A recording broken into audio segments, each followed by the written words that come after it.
Olá, esse é um tema que eu abordo em um dos meus livros. Eu vou falar de problemas que podem ser comuns a qualquer tipo de atividade profissional, quer seja numa indústria, numa loja, numa escola ou em algum prestador de serviços. São atitudes de quem toma algum tipo de decisão. E essas pessoas podem estar em cargos de diretoria, gerência ou supervisão. Ou seja, em qualquer cargo de comando que esteja liderando uma pessoa.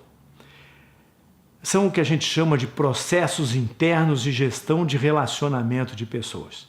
E como sabemos, esses elementos estão presentes no campo da administração.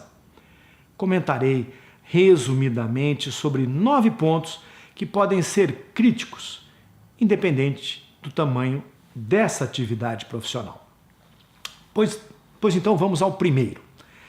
Não dar retorno na ação que se faz. É o tal do feedback.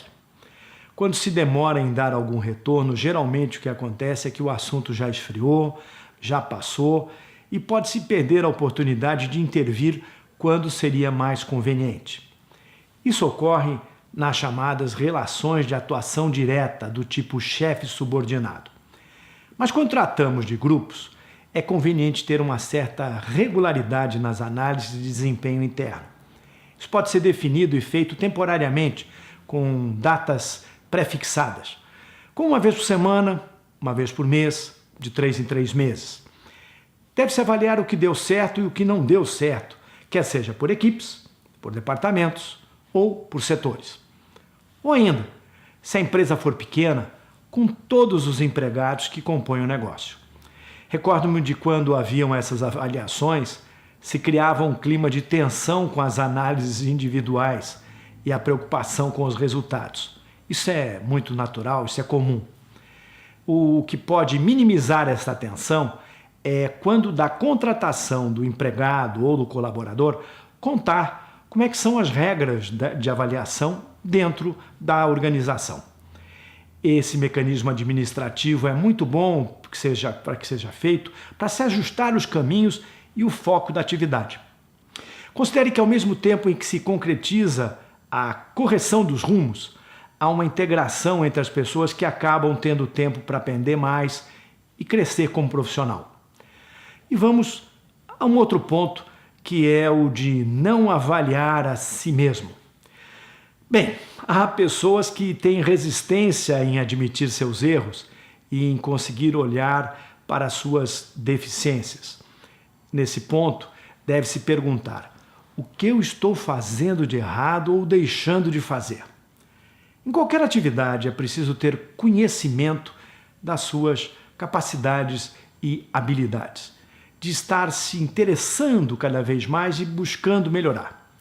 Bem, não deixe de ter humildade em querer aprender e de não ser severo demais com a sua autoanálise. Por isso é importante a opinião de outras pessoas em relação ao seu desempenho. Daí a necessidade das reuniões de avaliação, de feedback, como eu citei no primeiro ponto. Dessa autoanálise, nós vamos ao terceiro ponto, que é não participar ativamente na execução. Isso significa não acompanhar o processo até o fim. Às vezes, negligenciamos pequenos detalhes que são importantes. Eu lembro de uma equipe que trabalhava em uma transportadora que não conseguia saber onde e como suas entregas estavam. Só tinha informação de quando havia sido entregue. Bem, hoje com as tecnologias disponíveis, esse cenário é bem diferente. Mas naquela ocasião era danoso nos resultados, a perda de confiança e de clientes. Creio que está bem claro esse ponto, não é? Muito bem. Além desses 3 pontos que se referem ao trabalho de equipes, há outros que se concentram na personalidade das pessoas. Por algum motivo, nós somos impelidos a agir dessa maneira como eu vou citar nesse item 4 agora, que é ser reativo às mudanças. Toda vez que alguém propõe uma mudança, a primeira reação é de ser contrário. As afirmações mais comuns, que nem sempre são ditas, mas são pensadas, são no estilo do não quero mudar, não quero perder tempo, não quero dar espaço, não gosto dessas ideias. Bem, Isso pode ser péssimo, é um jeito muito péssimo de querer crescer em sua carreira profissional e é um congelamento de ideias. Eu tenho presenciado essa postura em vários ambientes profissionais, dos mais variados campos de atuação, inclusive na atualidade. Bem, outro ponto que eu quero falar é sobre o estilo de comandar. É a pessoa não saber diferenciar o que é gerenciar e liderar. Gerenciar é fazer aquilo que está estabelecido, fazer com que os outros continuem fazendo o que está sendo feito. Liderar é fazer com que as pessoas queiram seguir um determinado caminho. Muito bem, vamos passar para o sexto ponto, que se concentra na questão moral, de não ser ético e coerente. Pois é, espera-se que as pessoas colaborem e façam bem o que precisa ser feito. Uma postura é vestir a camisa da empresa, mas não esqueça de vestir a sua camisa também. Ou seja, há que se agir com prudência e altivez, em perceber as sutilezas das palavras ou a incoerência dos discursos da empresa. Agora o ponto que eu vou entrar destaca a inteligência emocional. Cuidado para não agir como um analfabeto emocional de não ter explicação para as suas reações. Isso é bem explicado atualmente, que vai além da inteligência racional. Nós temos que saber agir diante de situações emocionais que nos cercam e em lidar com os destemperos dos outros. Esse é um ponto importantíssimo em todos os ambientes de trabalho, a convivência e o interrelacionamento. Para finalizar, 2 pontos que dizem respeito à nossa formação pessoal. A falta de foco pessoal. Isso tem a ver com os nossos sonhos e desejos pessoais. Só que algumas vezes não dependem só do nosso esforço educacional. Há um fator sorte, dessas mudanças imprevisíveis que são colocadas à nossa frente. Muitas vezes nós somos empurrados de nossos planos pessoais. Por mais que saibamos onde queremos chegar profissionalmente, nós somos desviados de nossos objetivos. Se isso ocorre com você, vai aí uma dica. Considere que muito do que você deseja pode ser que você já tenha conseguido. E nós temos que viver com os recursos que temos e desenvolver os meios para nos adaptarmos nas situações que se apresentarem. Pense que se são essas as oportunidades que estiverem à sua disposição, aceite-as e procure agir bem, que elas satisfaçam e te consigam melhorar até que outras circunstâncias se apresentem. Para finalizar, mais um ponto a ser compreendido: o fato de se comunicar mal. Não conseguir falar o que precisa ser falado com quem está disposto a lhe ouvir.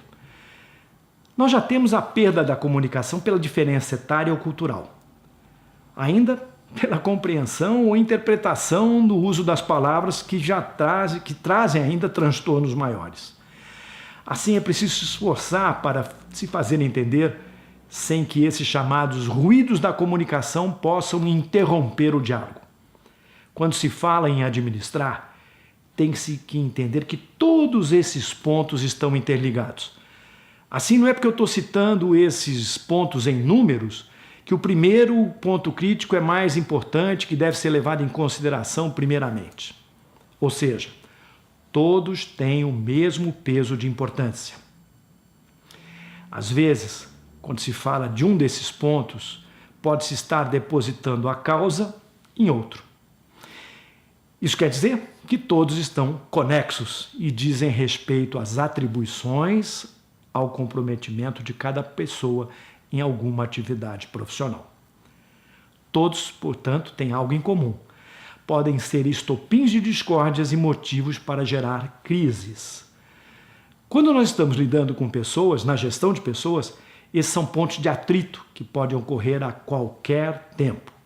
O lado positivo é que as crises são cíclicas e que há possibilidades de serem superadas, porque com elas a gente consegue aprender mais com a experiência desses erros. Essas e outras dicas que você acaba de ouvir agora estão em meu livro, Profissional Zen, que está disponível nas melhores livrarias. Essa é a mensagem.